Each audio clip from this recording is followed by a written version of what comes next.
en esta noche, Señor, guíanos en nuestro estudio de Hebreos. Queremos aprender más de Jesús. Te lo pedimos en su nombre. Amén. Yo me acuerdo cuando tenía unos 20 años, estaba visitando un pueblo en México. Me habían invitado una familia y fuimos a comer con ellos, tener un almuerzo. Y como era una familia humilde, ellos tenían pollos en todas partes de la casa, corriendo por todas partes. Y cuando ya era tiempo para comer, agarraron un pollo y le cortaron la cabeza. Y la sangre que salió era la primera vez que había yo experimentado eso. Pero es más, tenían una olla ahí en el patio de la casa, estaban hirviendo el agua y echaron el pollo con pluma y todo al agua. Y el olor me asqueó bastante, era horrible. Y después sacaron el pollo y empezaron a pelar las plumas, así, y me lo sirvieron así en el plato, un pluma aquí, otra pluma ahí. Empecé a comer la carne y sabía igual que el agua donde habían puesto el pollo. Y ver la sangre, oler las plumas mojadas y calientes y todo, me asqueó. Bueno, en camino a la casa nos dieron también un pollo vivo y estaba en el carro todo el viaje en una caja y a la mitad del camino no aguantó y ahí murió y el carro otra vez empezó a oler feo de pollo. Era mi experiencia con pollo. Hasta la fecha no me gusta para nada comer ave. El pollo no es mi carne favorito.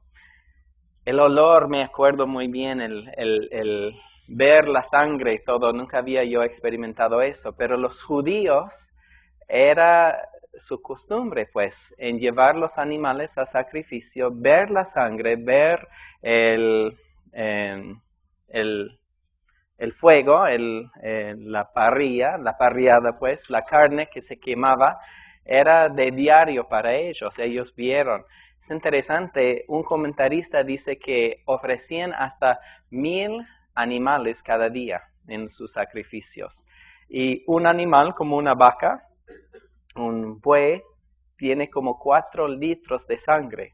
Entonces estaban derramando sangre todo el día, siempre el piso mojado con sangre, y fluía pues la sangre por todas partes, afuera de lo que era el tabernáculo.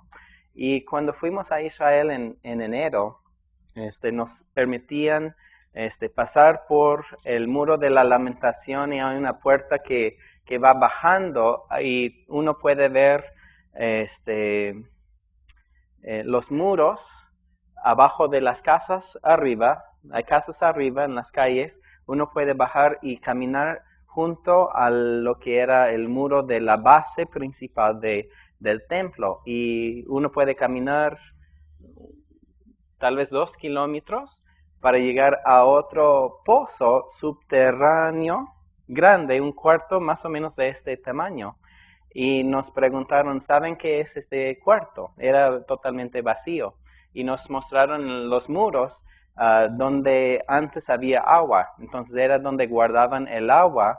¿Y para qué? Era el agua no potable para la gente, pero era el agua que guardaban ahí para limpiar las calles o limpiar el templo, el área del templo, de la sangre de los animales. Entonces era sangriente, pues, los sacrificios de los judíos. Es lo que quería que vieran en sus mentes, sangre, el olor, lo sucio que era pagar, las consecuencias del pecado en las vidas de la gente. Entonces hoy en este día vamos a hablar de la sangre, de la importancia de la sangre de los holocaustos, de los sacrificios. Y aquí vemos otra vez un modelo del templo, del tabernáculo. Algo que no mencioné la semana pasada es que había un punto, después de varios siglos, cuando los judíos dejaron de usar el tabernáculo y con David optaron para construir a Dios un templo, un edificio permanente. Entonces dejaron de usar el tabernáculo, usaron después el templo con la misma esquema, los mismos muebles, el atrio, el lugar santo como el lugar santísimo también. Todo lo que hemos visto las semanas pasadas. Si se acuerdan, había una puerta donde ellos entraban con sus animales. Ahí es donde confesaban el pecado sobre el animal ante el sacerdocio. El sacerdote ofrecía el animal como una víctima, un sacrificio vivo, derramó su sangre ahí en el piso, en el atrio. Después iba al altar de bronce donde quemaban el animal. Los sacerdotes que entraban en el lugar, en el tabernáculo, ellos lavaban allí en el mar, pues recipiente de agua donde se bañaban, se lavaban. Se me olvidó decirles también que el concepto del bautismo en el Nuevo Testamento no era un concepto nuevo para los cristianos, porque los judíos decían que eso era el bautismo también. Es la misma palabra en griego, bautizo. Ellos lavaban sus manos, sus cuerpos, tenían diferentes ceremonias en cuanto al lavamiento. Después, dentro del tabernáculo mismo, en el lugar santo, a entrar había el menorá en el lugar izquierdo y la casa de panes sin levadura. Quiero que fijen también, de frente está el velo, pero enfrente del velo está el altar de incienso. Y atrás del velo, el arca del pacto. Muy bien, con el propiciatorio, los ángeles arriba y al dentro, 3 cosas.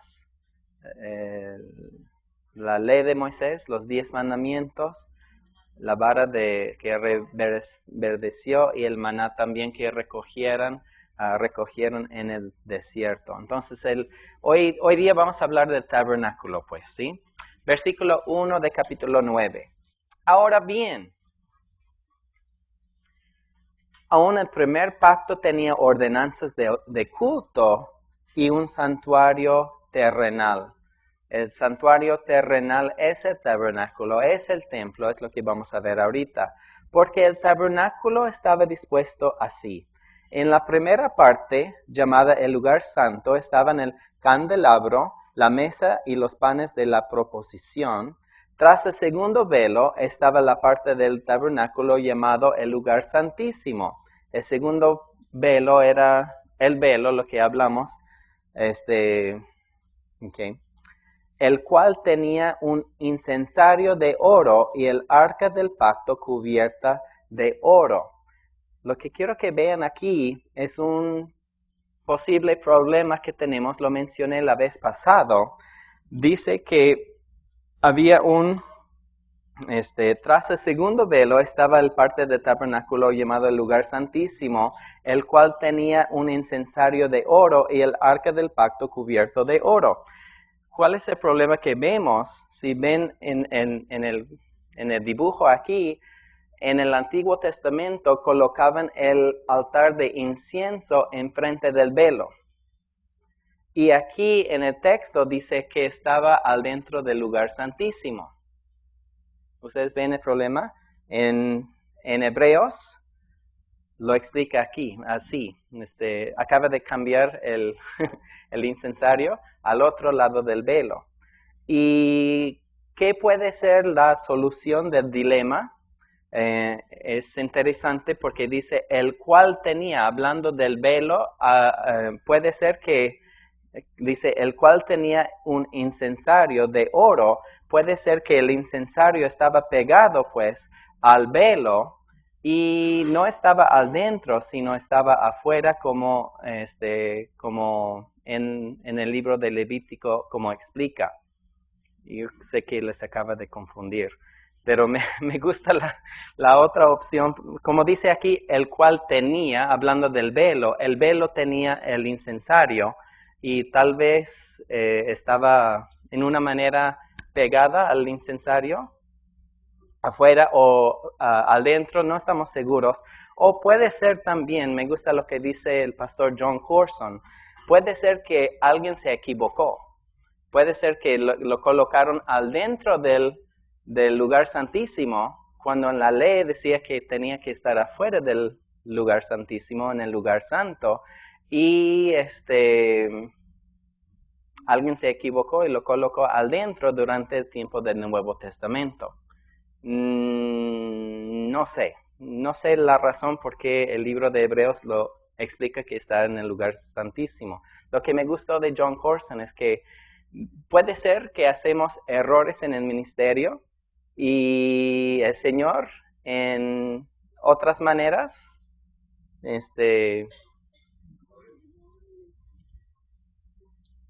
corrige o sigue con su plan, aunque no somos perfectos nosotros.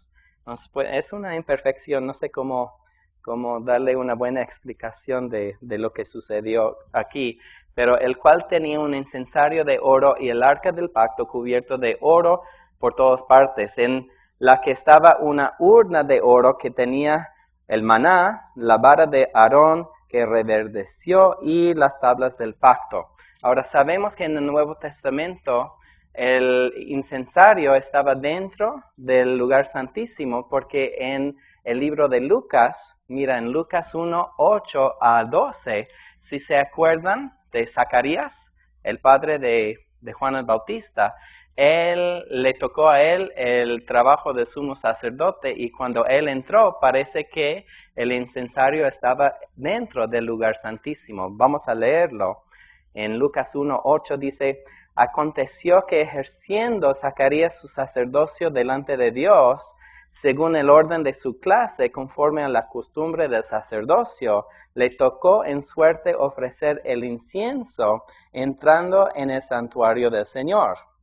Y la multitud del pueblo estaba fuera orando a la hora del incienso, y se le apareció un ángel del Señor puesto en pie a la derecha del altar de incienso, y se turbó Zacarías al verle y le sobrecogió temor. Nos parece que cuando él entró en el lugar santísimo para ofrecer el incienso, estaba pasando más allá que el velo, y él estaba en el lugar santísimo cuando los ángeles le aparecieron. ¿Me explico? Entonces sabemos, bueno, lo que está diciendo el autor de Hebreos confirma lo que experimentó pues Zacarías cuando él entró en el lugar santísimo para ofrecer el incienso. Ahora todos totalmente confundidos, vamos a seguir con versículo 5. Y sobre ella, el arca, los querubines de gloria que cubrían el propiciatorio, de las cuales cosas no se puede ahora hablar en detalle. No hay más información acerca de eso. Versículo 6. Y así, dispuestas estas cosas, en la primera parte del tabernáculo entran los sacerdotes continuamente para cumplir los oficios del culto. Continuamente es la palabra que quiero que vean, por favor, porque otra vez, más de 1 millón de sacrificios al día y 4 litros de sangre de un animal, de un animal del tamaño de un buey. Entonces, de continuo estaban trabajando en el santuario, en el tabernáculo. Estaban ahí todo el día muchas personas, muchos sacerdotes estaban cumpliendo sus tareas. Mucha sangre, mucha confusión, confesión de pecado, mucha matanza de animales, los gritos de los animales, el olor, las moscas también, el calor del día en el desierto, la sangre pegada a los pies. Pueden imaginar lo asqueroso que era. Y así, dispuestas estas cosas, en la primera parte del tabernáculo entran los sacerdotes continuamente para cumplir los oficios del culto. Siempre estaban ahí presentes, trabajando. Y hemos hablado antes que no había un mueble como una silla en el tabernáculo, porque siempre los sacerdotes estaban trabajando. Así es el pecado, porque cuando hay pecado tenemos que confesar el pecado, matar un animal de continuo, trabajando a los sacerdotes. Era un trabajo de continuo, pues. Pero en la segunda parte, o sea, en el lugar santísimo, solo el sumo sacerdote una vez al año, no sin sangre, la cual ofrece por sí mismo y por los pecados de ignorancia del pueblo. Entonces, una vez al año pudo entrar el sumo sacerdote en el lugar santísimo. Si se acuerdan, en el tabernáculo, el lugar santo y el lugar santísimo. Y unas cosas aquí dice que estaba ofreciendo pecados para sí mismo y pecados de ignorancia del pueblo. En otras palabras, la gente tenía que ofrecer un holocausto por sus pecados, aunque no sabían, o sea, no habían cometido a propósito un pecado. Ellos se dieron cuenta después. Fallé, me equivoqué, era un error, era un pecado, y sobre esos pecados, pecados de ignorancia, tenían que pagar. Y dice aquí, solo el sumo sacerdote, solo un hombre, una vez al año podía entrar en el lugar santísimo, como Zacarías. Le tocó entrar él durante este tiempo cuando nació Juan el Bautista, un hombre una vez al año, y dice, una vez al año, y dice, no sin sangre, tenía que llevar sangre dentro del lugar santísimo, y tenía que rociar 7 veces el altar, 7 veces, el arca. Y tenía que ofrecer ofrenda por sus propios pecados, como los pecados de todo el pueblo. Lo que quiero que vean, pues, es que estaban siempre los sacerdotes trabajando con sangre, con el olor, con los gritos, con algo sucio. ¿Cuántos aquí quisieran ser un sacerdote en el tabernáculo? Horrible este trabajo. Pero era de continuo, año tras año tras año. El sumo sacerdote, incluso un hombre en particular, una vez llegando al lugar santísimo. Versículo 9. Dando el Espíritu Santo a entender con esto que aún no se había manifestado el camino al lugar santísimo, entre tanto que la primera parte del tabernáculo estuviese en pie, lo cual es símbolo para el tiempo presente, según el cual se presentan ofrendas y sacrificios que no pueden hacer perfecto en cuanto a la conciencia al que practica ese culto. Dice aquí que es símbolo, lo hemos mencionado la vez pasada también. El templo, el tabernáculo, es un símbolo del modelo perfecto que hay en el cielo. Lo que es aquí en la tierra es una sombra del verdadero allí en el cielo. Y dice que las ofrendas y sacrificios que no pueden hacer perfecto, nunca uno pudo encontrar la perfección a través de los sacrificios del Antiguo Testamento. Aunque eran de continuo y tenían que obedecer las leyes de Moisés, las leyes, las obligaciones de los sacrificios, día tras día confesando los pecados sobre la cabeza del animal, ver el cuchillo que cortaban el animal, escuchar los gritos, ver la sangre, las moscas. Lo que quiero que vean es que es de continuo, todo el día. Es horrible tener que experimentar eso, horrible ser un sacerdote y saber que los sacrificios no quitaban los pecados de la gente, sino que cubrían los pecados de la gente.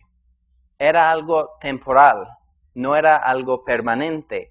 Dice aquí que en cuanto a la conciencia, que tampoco la conciencia estaba limpia. No había manera de ser perfecto, pues. La perfección no se pudo encontrar a través de los sacrificios, a través del tabernáculo, a través de la ley de Moisés. Era casi en vano lo que estaban haciendo los judíos. Y todo eso era una sombra de lo que venía después. Un símbolo de algo perfecto en el cielo.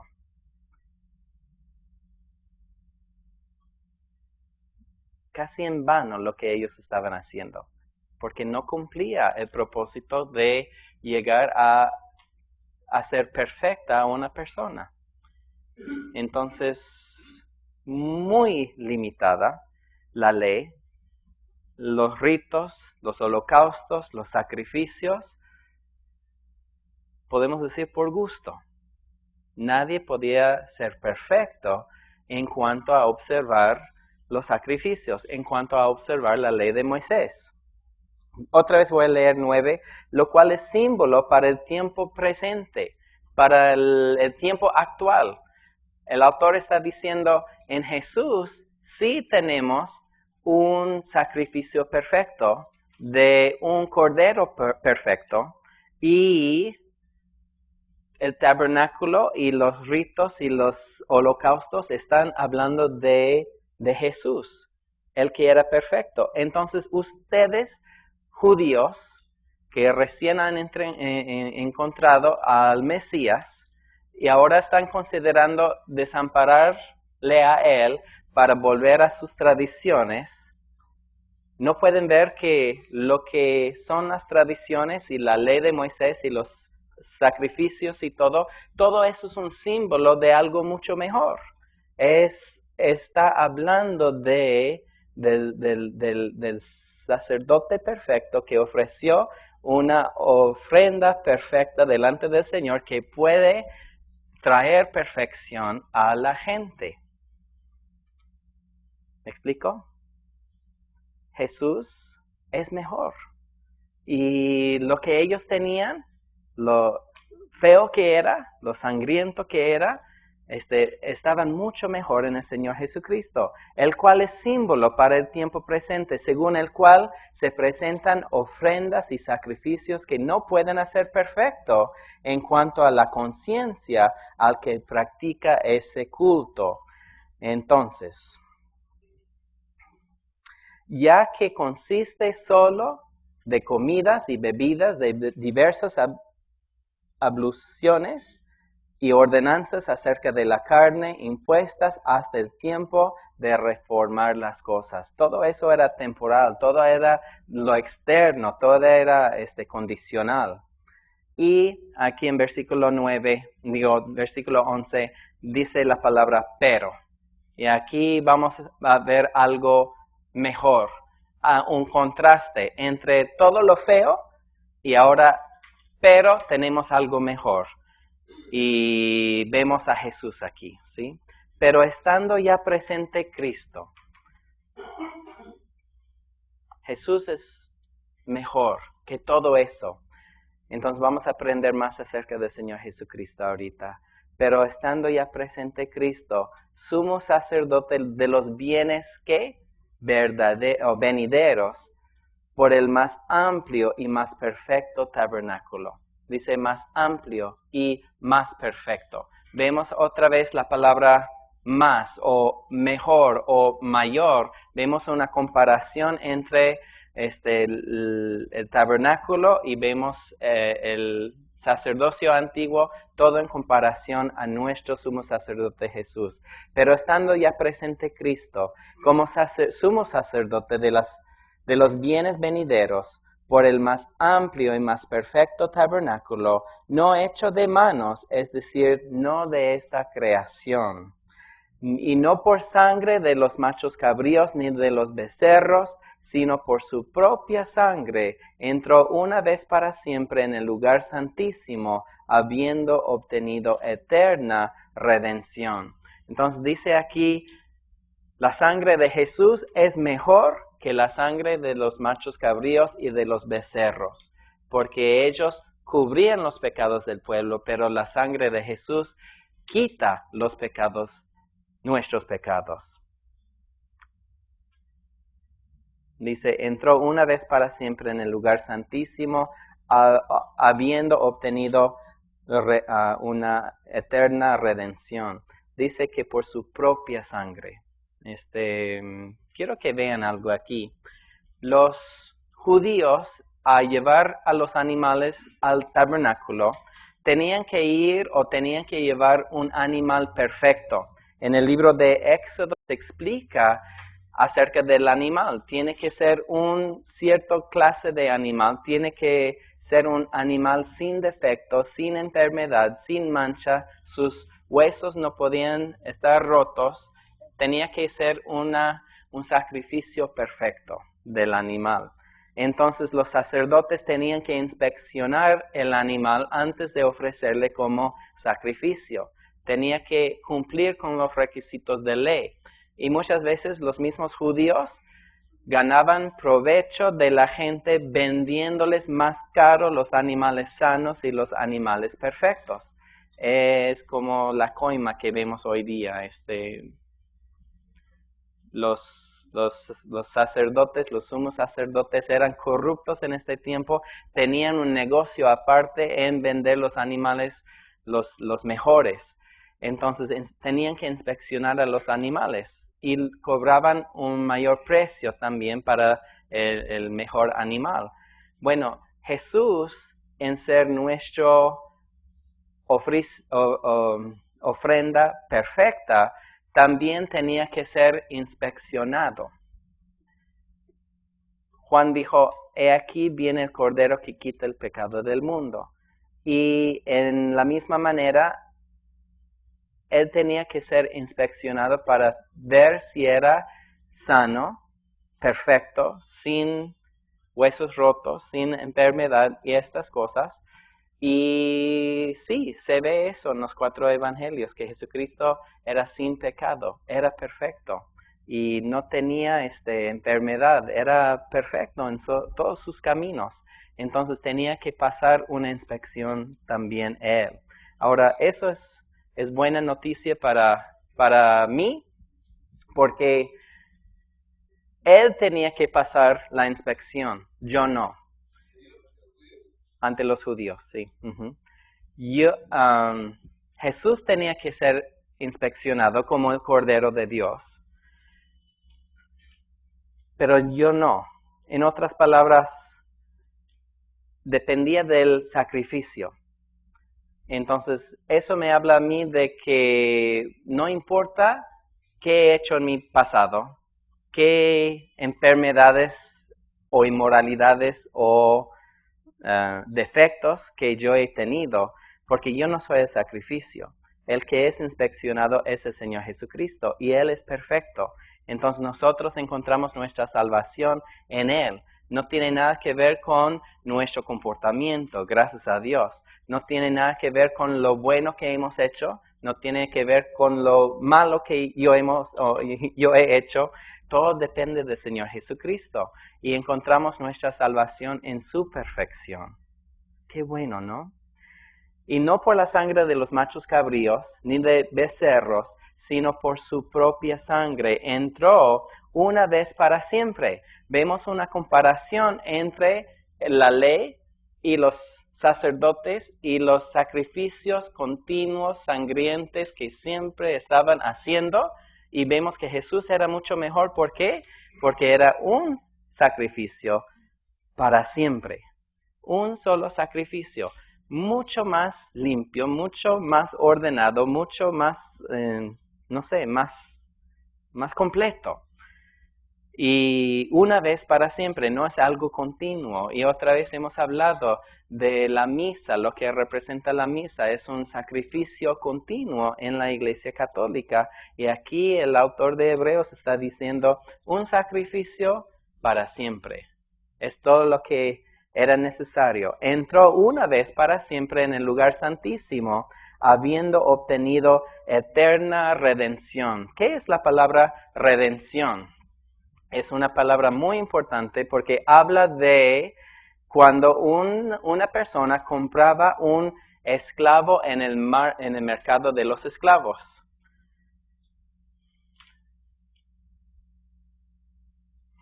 Cuando una persona redimía a otra persona, era para comprarle del mercado de los esclavos. Entonces aquí habla de una eterna redención. ¿Y qué significa? Que hemos sido redimidos para siempre. Antes éramos esclavos de nuestro pecado y el Señor nos ha librado de nuestra esclavitud. Ya no eres esclavo del pecado y eres libre para siempre. Es una promesa, es algo que encontramos aquí en el texto, que no necesitamos ser esclavos al pecado ya, porque hemos sido redimidos. Dios nos ha comprado. Éramos esclavos antes del pecado, pero ya no lo somos. Somos libres para siempre.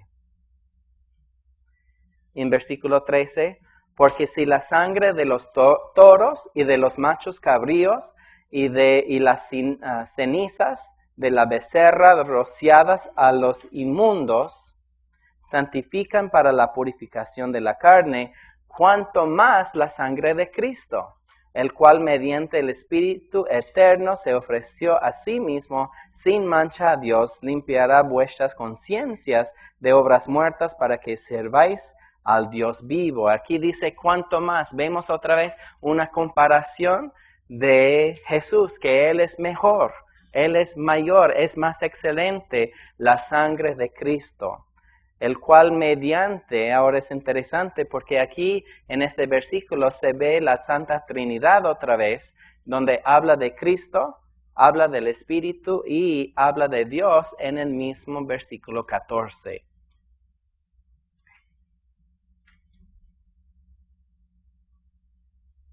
Cuanto más la sangre de Cristo, el cual mediante el Espíritu eterno se ofreció a sí mismo sin mancha a Dios.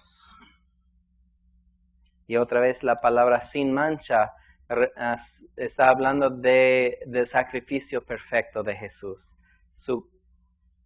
Él era el Cordero sin mancha, perfecto. Y dice que Él nos limpiará hasta nuestras conciencias también, algo que no pudo hacer el antiguo pacto. Ahora la sangre de Jesús nos limpia de nuestros pecados y la culpa de nuestros pecados también. Es una promesa del Señor, chicos. Si tú estás luchando con algo que hiciste cuando tenías 15 años y sientes mal de eso todavía y ya tienes, como Mario, 32 años de edad, deja de sufrir, porque Jesucristo, su ofrenda de su cuerpo, su ofrenda perfecta, te limpia de tu conciencia también.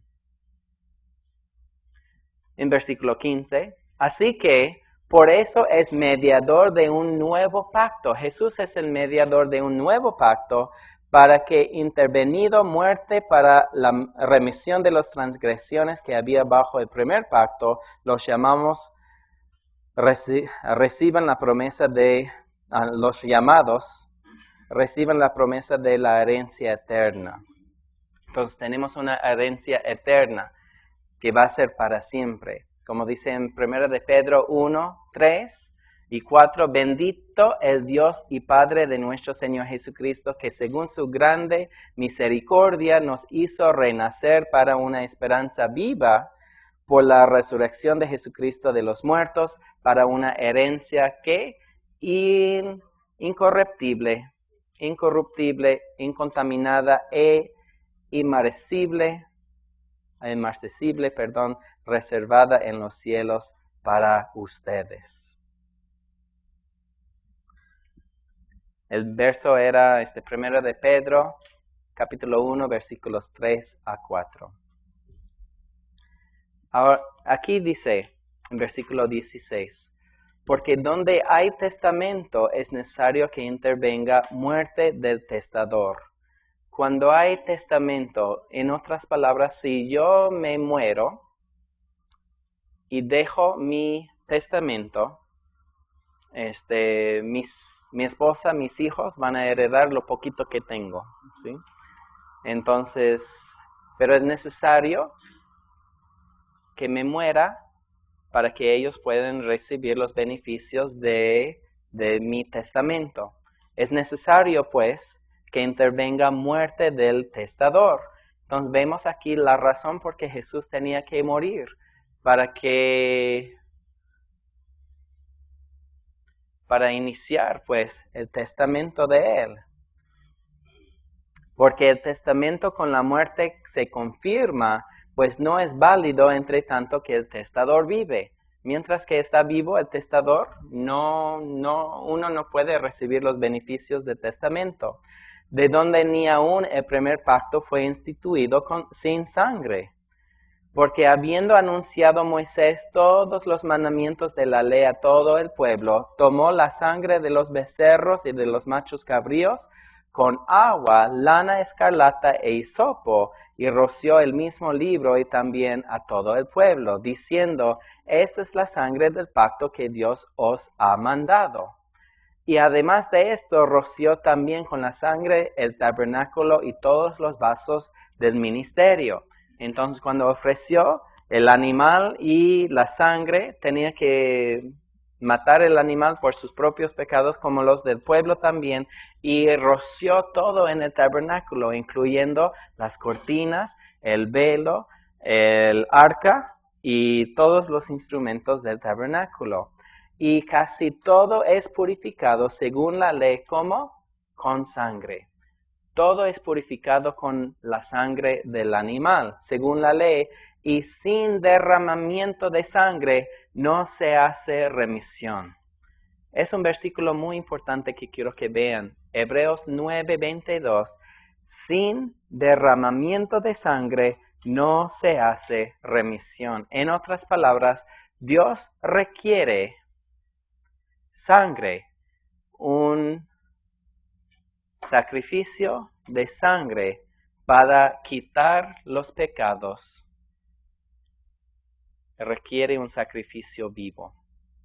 Y lo vemos desde Génesis, el primer libro de la Biblia, cuando después de pecar Adán y Eva, Dios tenía que matar a un animal para cubrir su pecado, cubrir su desnudez, y tenía que morir un animal. Desde el inicio hasta el fin vemos la historia de sangre. Sin sangre, Dios no puede quitar el pecado. Sin derramamiento de sangre no se hace remisión. Entonces, si tú has pecado, algún día en tu vida has pecado, requiere delante de Dios un pago de sangre.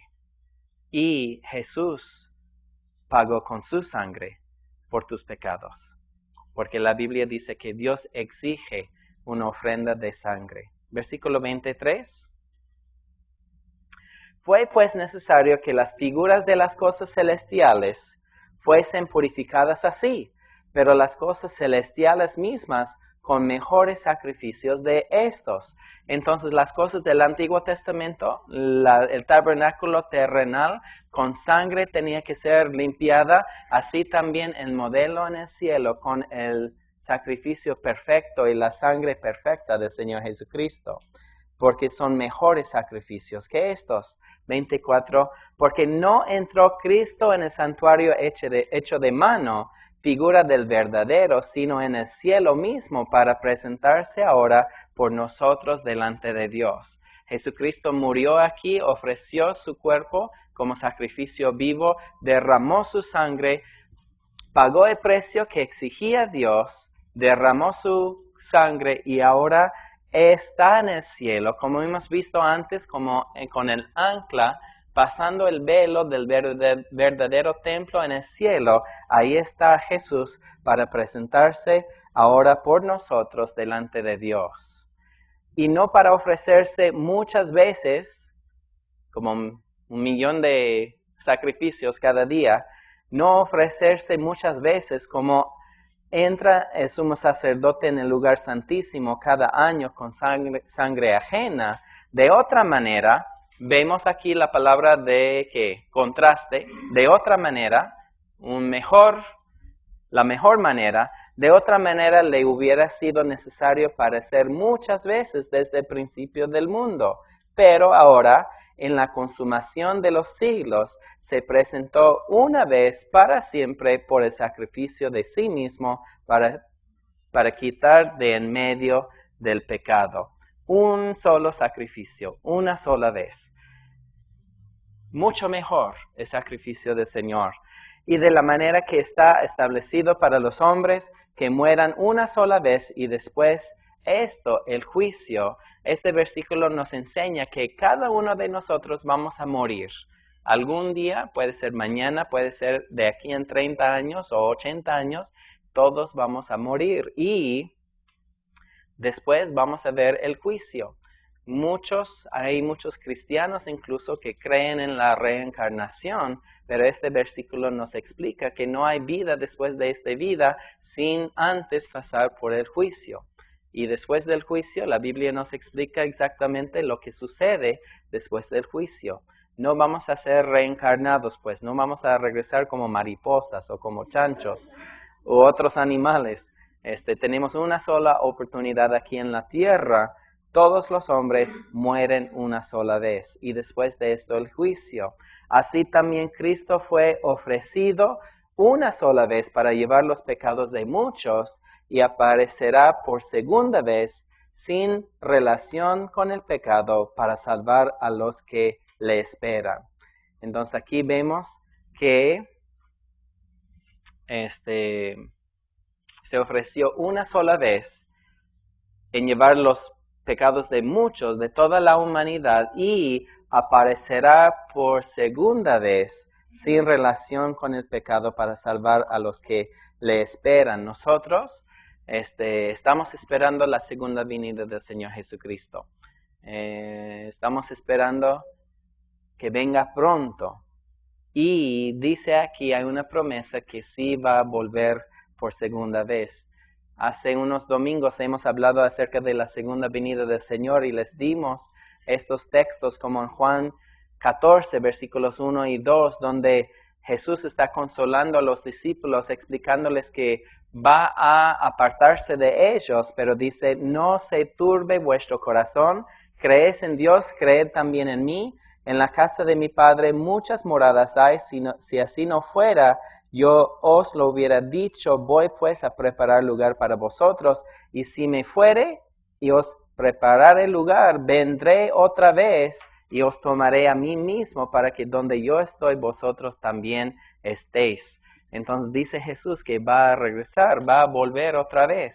En Mateo 24:3, Él explicó a los discípulos también cuando empezó a explicarles acerca de los tiempos finales. Dijo, estando Él en el monte de los olivos, los discípulos se le acercaron aparte diciendo, dinos, ¿cuándo serán estas cosas? ¿De qué señal habrá de tu venida y del fin del mundo? Ellos estaban esperando la segunda venida del Señor Jesucristo. Y voy a saltar unos Hechos, capítulo 1, versículos 9 a 11.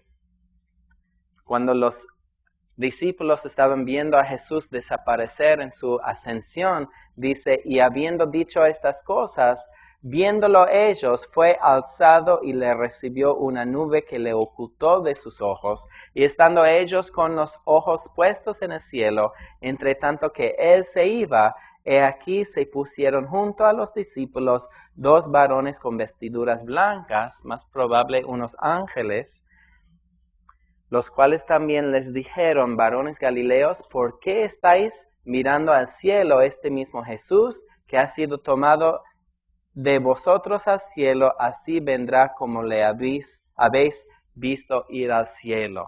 Entonces, como ascendió, también va a regresar en las nubes y le estamos esperando también. En 1 de Tesalonicenses 5:23 dice, y el mismo Dios de paz, que santifique por completo que os santifique por completo, y todo vuestro ser, espíritu, alma y cuerpo, sea guardado irreprensible para la venida de nuestro Señor Jesucristo.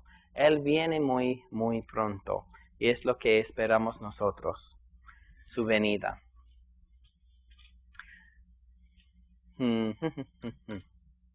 Es todo. Es todo.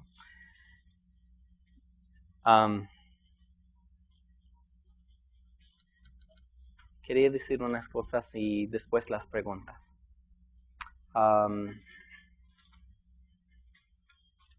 Lo que hemos visto aquí en este capítulo es que hemos visto el tabernáculo, que no era perfecto, porque era según la ley. Tenía su propósito, y tal vez el propósito más grande es que era un símbolo del venidero, del verdadero.